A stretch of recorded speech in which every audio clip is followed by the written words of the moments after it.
Magandang gabi po mga kapatid. Ayan, praise God. Praise God, medyo na po, gumanda na ang panahon. Maulan pa rin po ba dyan? Dito mainit na eh. Maulan pa rin po. Ayun, so, sige po tayo manalangin. Hallelujah Lord, amang Diyos, kami lumalapit sa iyo. Lord, kami nagpapakumbaba. Lord, kailangan ka namin sa bawat oras, bawat minuto namin buhay, Lord. Ito po, Panginoon, ito po, Panginoon, namin buhay. Lord God, kami, Lord God, ay nagtitiwala, Panginoon, sa iyong kamay. Lord God, we abide under the shadow of your wings, of your presence, Lord. Lord, na marami man, Panginoon, mga bagay, pagkakataon sa aming buhay na maganda mga mangyayari, pero Lord, walang makakapantay sa iyo. Lagi kaming bumabalik, Panginoon, Lord God, sa kagandahan ng iyong loob, ng iyong walang makapag-explain, makapag-describe na salita ng fullness ng presensya mo. Salamat, Panginoon. Lord God, sa araw na ito, Panginoon, buksan niyo po aming mga puso at isipan. Lord God, ang aking labi, Panginoon, gamitin niyo po, Panginoon. Turuan niyo po kami, baguhin niyo po kami. Tulungan mo kami, Panginoon, na palagi, Panginoon, na maging mga childlike, Lord God. Childlike in your eyes. In Jesus' name, tulungan niyo po kami, Panginoon, Lord God, na sa kabila, Panginoon, na lahat ng mga nangyayari at mga mangyayari pa. Sa kabila ng sobrang bilis na mga progress, mga problema sa mundo, sa bansa, o sa family, tulungan niyo po kami, Panginoon, Lord God, na panghawakan, manatili sa salita mo, Lord. Napatuloy kami, Panginoon, na guguluhin, nanakawan ni Satanas, pero kami, Panginoon, maninindigan sa iyo, magtitiwala kami na ikaw ay lagi nandyan, pinoprotektahan mo kami, no weapon formed against us shall prosper, Lord, in Jesus' mighty name.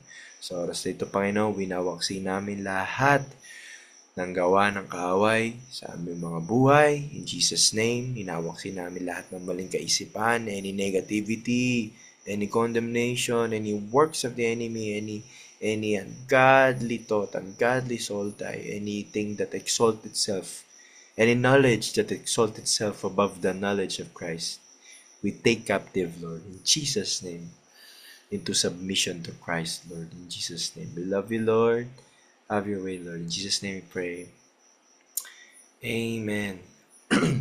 Amen. Praise God. Sige po, basahin po natin sa Galatians chapter 3. Galatians chapter 3 verse 23. Ayan. Alam niyo po itong verse na ito ay isa to sa mga libro na pag may free time ako, kasi maikli lang to eh. Galatians. Ayan, maikli lang siya, di ba? So, Galatians, talagang maikli lang siya, mabilis mo lang siyang mabasa matapos. Kapag po may free time ako, lalo na pong mga college days, ganyan, talagang binabasa ko siya. Minsan, pag 4 hours vacant, talagang natapos ko siya. Ang pangalawang pagbasa ko, talagang nanamnamin ko. Pero alam niyo po ba, itong mga nakaraang buwan, pinaligan ko siya ulit. Tapos sunubukan ko lang gawin yung ginagawa ko dati. Yung namnamin lang ba? Ano?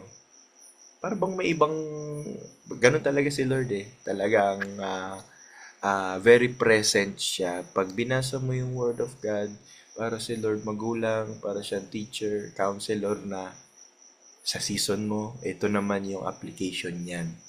Di ba? Parang nabasa mo na siya, na halos makabisa mo na siya. Pero yung great, yung wisest counselor, ito ang lesson niyan sa buhay mo ngayon. Diba? Sige po, babasahin ko na. Basahin ko muna sa... Asan na ako? Basahin ko muna po sa... Sige, Tagalog ka lang po ako, kuya. Kuya ba? Yan. So, Galatians 3:23, sa English babasahin ko. But before faith came, we were kept under guard by the law. So, nasa New King James po ako. Ayan. But before faith came, We were kept under guard by the law, kept for the faith which would afterward be revealed. Sige po, basahin po natin sa Tagalog. Balik ka lang po. RTPB na lang. Ayan. Sabi diyan, bago dumating ang panahon ng pananampalataya, tayo ikinulong ng kautusan hanggang sa ang pananampalatayang ito kay Kristo ay mahayag. So although nabasa ko na to kanina, binaaral ko pa rin even nung bago mag-start. Sa Tagalog kinulong. Sino dito nakulong? Ako na, kinulong ako ng nanay ko sa kwarto nung ako po ay bata. Kasi ako may mali akong ginawa, masama. Pero, ito mga kapatid, may gusto lang, parang sidetrack lang ng konti. Yung word na ikinulong dyan, hindi yan yung masama. Hindi yan yung na-imprison. Ang sabi dyan, sa English, yung binasa ko po nung una, for we were kept under the law. Sige nga, balikan nga po natin yung English kanina, New King James. Yung ikinulong dyan, hindi yan negative po We were kept under guard. Ayun. Pinangalagaan tayo. Amen. By the law. Kasi po lately, may time po, noong Sunday, nag-share, di ba po sa harap ng church natin, may nag-shomay dun eh. May na-receive kaming blessing. Ayun, tawag dito, bago kami magbiyahe ng kapatid ko, kumain muna kami, nag-shomay kami dun. Tapos, napansin ko lang, pag mag-share ka sa mga tao, they don't really mind yung mga verses, lalo na sa worldly. Syempre, ganun talaga, worldly, di ba? Pero may mga iba na para sa kanila yung salita ni Lord, wala na daw. Kasi si Jesus na, yung kautusan, wala na daw. Kumbaga, hindi na ganun kahalaga, sabi. Tapos parang ako na, nakakaawa naman itong mga tao na to. Tayo po mga kapatid, grabe po. Sa iba, nakakapagod, burden yung pag-attend sa mga meetings. Pero kung ikaw aware ka sa attacks every minute, every day sa buhay mo, pagpapasalamat mo kay Lord na merong Tuesday. Matindi to pag in person po ito. Nako, enjoy to, di ba? Kaso magkakalayo tayo, may sa Pampanga, may sa Manila, di ba? Pagpapasalamat mo kay Lord na palaging may online, may meetings kasi nagkakaroon ng kasanayan yung isip mo, yung katawan mo, yung flesh mo na to na worldly, no, na mahalin yung salita ni Lord. Amen. Kasi mga tao ngayon sinasabi hindi na kailangan, hindi yung iba nga hindi na daw kailangan mag-tithes, wala na. Give out of a cheerful giver, cheerful heart na lang, yun na lang giver na gusto ni Lord. Pero pag pinakaaral mo, pag binalanse mo, ito salita ni Lord. Amen. So ngayon mga kapatid, pag-usapan natin, saan ako nawala? Galatians 3. Simple lang yung picture nitong first verse natin. 'Di ba? Na bago pa daw dumating yung pananampalataya, binantayan na tayo ni Lord sa pamamagitan ng kautusan na parang mga tupa na hindi nakakulong pero mayroong bakod, may kawan. Amen. May limit. Kasi alam ng shepherd na pag tayo ay lumagpas doon sa bakod na yon, 100% towards destruction, towards bangin or hell, spiritual aspect, di ba? So yung kautusan po diyan, hindi yan kulungan, hindi yan masama, hindi yan negative. Pag ito revelation sa akin, very simple, na yung kautusan ni Lord, parang ano yan, alam niyo po yung sa mga mall, sa SM, pag nasa second floor ka na, merong handrail, kinikip ka para hindi ka malaglag, para hindi ka mapahamak, di ba? Sino man mananampalataya, hindi mapapahamak. Ngunit pagkakaroon ng buhay na walang hanggan. So, parang guardrail siya. Yung tulungan tayo na makita natin yung tama, yung mali, di ba? Pero ito po ang natuklasan ko, no? Pwede pa ako maging ng insight ka na Pastor Jim, ka na Pastor David. Kasi para bang, ako lang po ito, parang analyzation ko lang po ito. Habang nagbabasa ako mula Genesis hanggang Revelation, yung kautusan, all the more na itinuturo siya, noong Old Testament po para bang ang mga tao, naboboring sila at tumitigas lalo ulo nila. Kumbaga yung kautusan, para bang parang sa magulang mo, all the more kang ninutusan, all the more na ayaw mong gawin. Di ba? Parang, ito na-realize ko, yung kautusan, hindi niya kayang baguhin yung puso ng tao. Kaya po nung dumating ang Panginoong Jesus, hindi na tayo nabubuhay para pag sumunod tayo sa kautusan, approval ng Diyos. Hindi. Sa pagdating ng Panginoong Jesus, nabuhusan tayo, nalinis tayo ng banal niyang dugo. 'Di ba?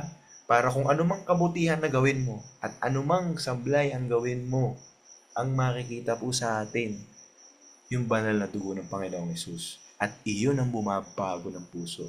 Amen? Pero hindi pa rin natin pwedeng i-disregard yung kautusan. Parte yan. Napakalaking part yan. Napakalaking role niyan. Mga kapatid, ang point ko lang po mga kapatid, sa kautusan, pinalayan na tayo dun sa bakod. Ano yon? Yung hindi na tayo nag-aalay, hindi ka na kumakatay ng kalapati, di ba? Yung kalapati ngayon, minamahal na eh. Ginagawa ng pet eh. Di ba? Meron nga po, may baboy, may baka, pet yun, hindi nila kinakatay. Di ba? Minamahal na nila. So, wala na tayo doon sa pagkatay-katay. Yun lang ang point po nun na pinalaya tayo. No? Ano pa doon sa mga, kung ano-ano mga maglalagay ng abo sa ulo, pag kami namatay, or basta yung mga extreme baga na mga tradisyon ng mga Israelita noon. No? Hindi mo na kailangan gawin yun dahil si Kristo na yung naging alay. Amen. Ito po maganda mga kapatid, very practical ito para sa atin, lalo na mga kabataan, mga young Christians.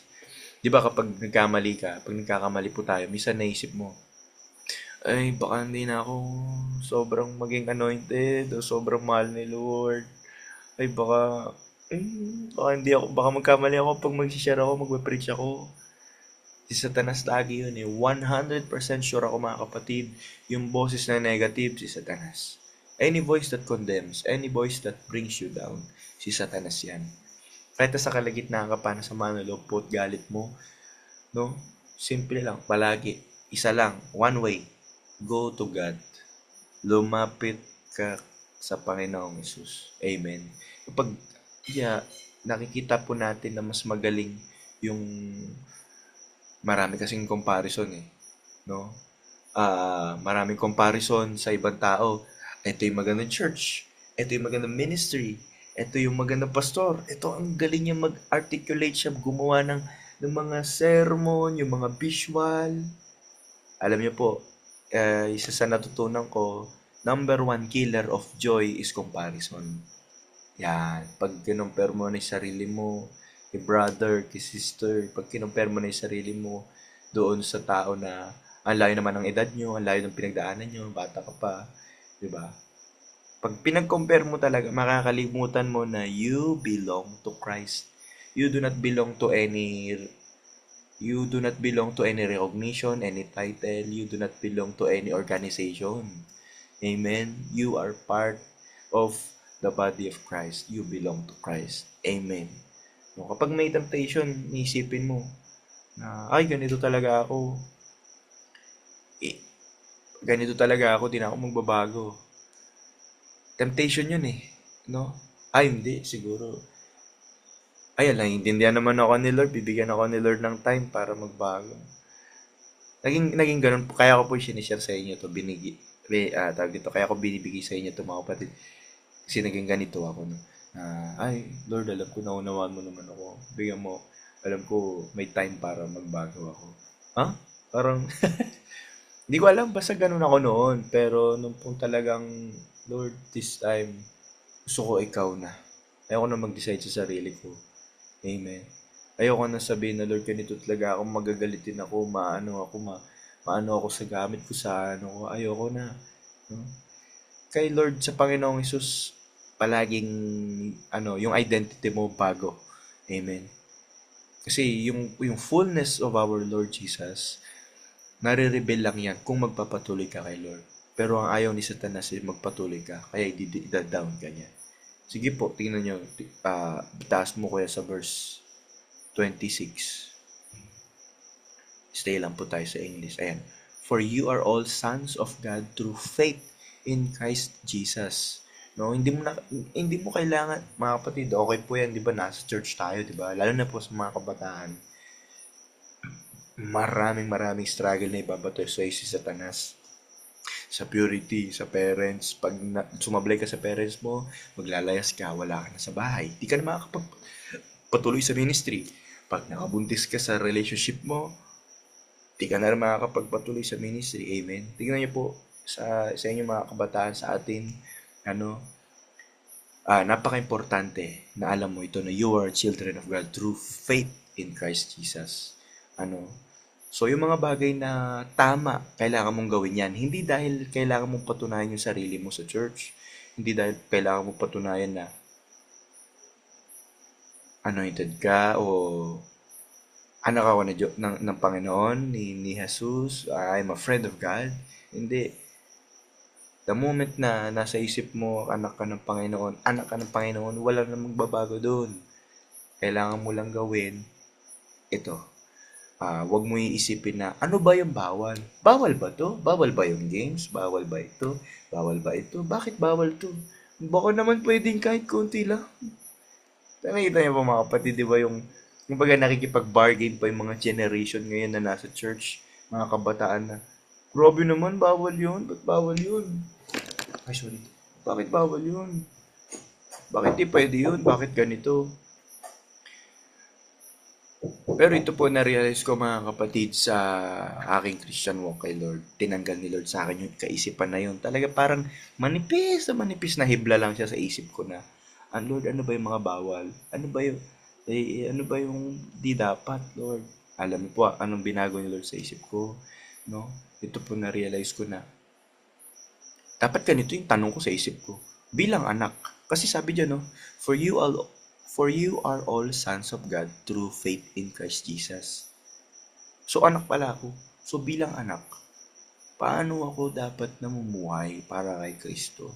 Paano ako dapat kumilos bilang anak ng Diyos na buhay, na binigay niya kanyang kaisa-isang anak para sa akin, para ako maligtas? Paano ba ako dapat, Lord? Kasi all the more na iisipin mo ano yung bawal, all the more na yun ang gagawin mo. Kasi what you think, you are closest to that thing. Kung ano inisip mo, mas malapit ka dun. Bawal ba yung malaswa? Bawal ba yung ganito? Bawal ba yung mura? O hindi man napapamura ka na. Lord, bawal bang nagagalit? Bawal ba yung ginawa ko? Bawal ba yung nasabi ko? Isipin mo, Lord, anak mo ako. Bilang anak mo, ganito ba dapat ako? Ganito ba dapat pamumuhay ko, Lord? Para sa iyo, Lord. Para kay Kristo.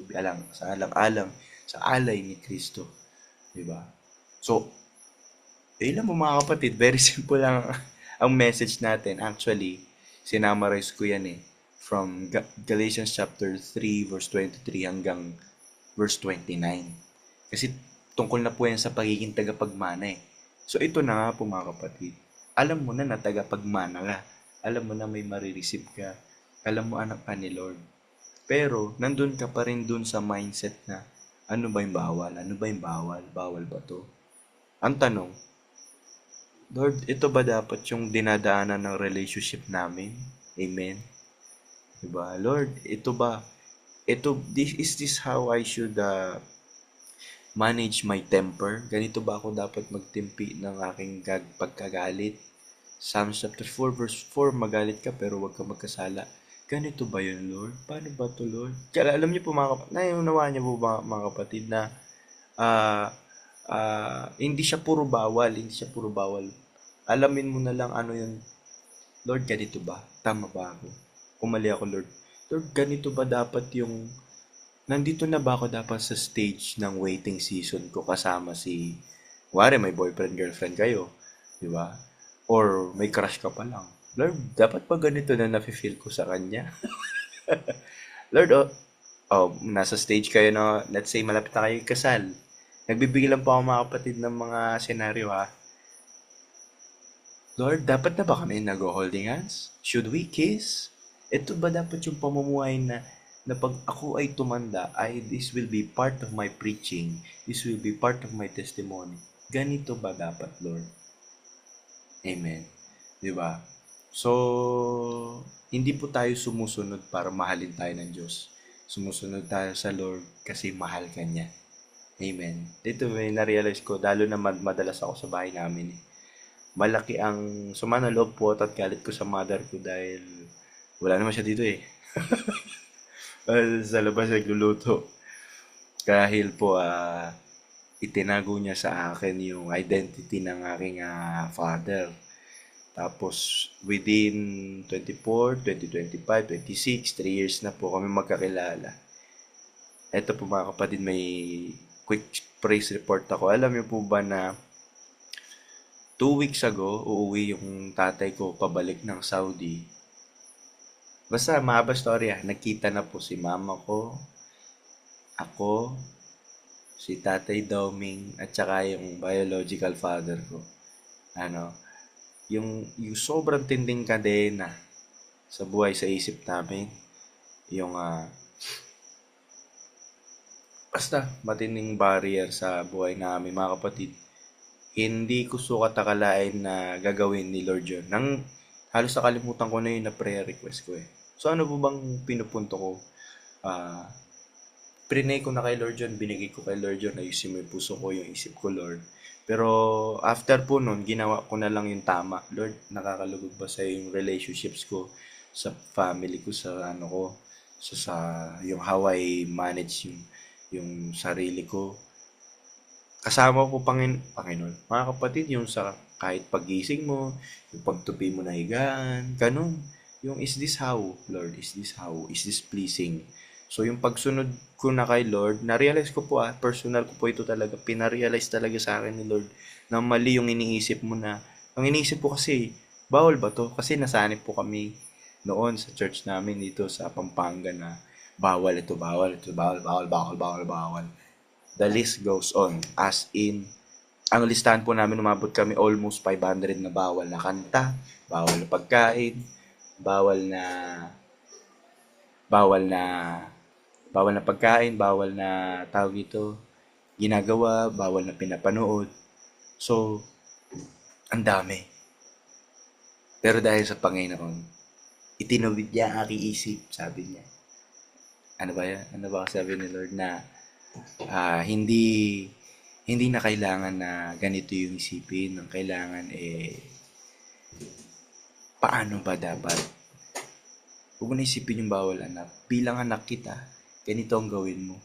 Amen. Ganito ang pamumuhay. Ganito, ganito. Alam mo magulang mo, patawad ka, pursue peace mo with all men. Kaya pinasuko po yung peace sa magulang ko, sa father ko. Nagyakapan po yung tatay ko at saka si Tatay Daoming, mga kapatid. So, hindi ko lang ma-express sa inyo gaano ako kasaya. Pero, masaya-masaya po. So, ayun lamang, ayun lang. Praise the Lord. Marami pong tag dito tinuro sa akin si Lord. And I believe sa inyo din po, no? Mga kapatid, hindi pa po, kung meron ka mang inisip, huli ng lahat o baka fix na, no? Ako nga, yung father ko may family na siya eh. Akala ko fix na yun, di na kami di na wala talaga sa plano ko. Si Lord, bigla na lang nangyari. So, ganun din po sa inyo, sa atin, sa JCM, lalo na mga sa ating po mga leaders. So, I believe pati sa mga pastors po natin, may prayer request po kayo. Mangyayari din po sa inyo yan. Wala po imposible sa Panginoon. So, dahil po mga anak po tayong lahat. So, ilan po mga kapatid, sige po tayo po'y manalangin para sa ating pasasalamat kay Lord sa salita niya at sa communion. Sige po. Hallelujah Lord, amang Diyos, maraming salamat sa araw na ito. Pinupuri ka namin, pinasasalamatan Lord. Maraming salamat Panginoon sa iyong katapatan. Salamat sa salita mo. Salamat sa kabutihan. Pinupuri ka namin Lord. Lord na, itong verse ito Panginoon, Galatians chapter 3, verse 23 hanggang 29. Tumamis pa, mas maging malasa pa habang kami Panginoon ay mamalagi sa mundong ito as we spend the years with you, Lord. Bigyan mo pa, Panginoon, ng revelation sa aming puso. Mga rema, Lord. We thank you, we honor you. Amang Diyos, maraming salamat sa iyong anak na si Yesu Cristo. Salamat, Panginoon, sa iyong banal na dugo, Panginoong Jesus, sa iyong katawan na nabayubay sa krus. Salamat, Lord. Ibigay namin puso't isipan As we, Lord God, partake of the communion, we remember you. We remember, Panginoon, na ikaw ay babalik. Lord, susunduin mo kami. We will be caught up in the heavens, Lord. You will wipe away every tear, Lord God. In Jesus' name, we remember, Lord God, that you will take us with you. You will take our families with you, Lord.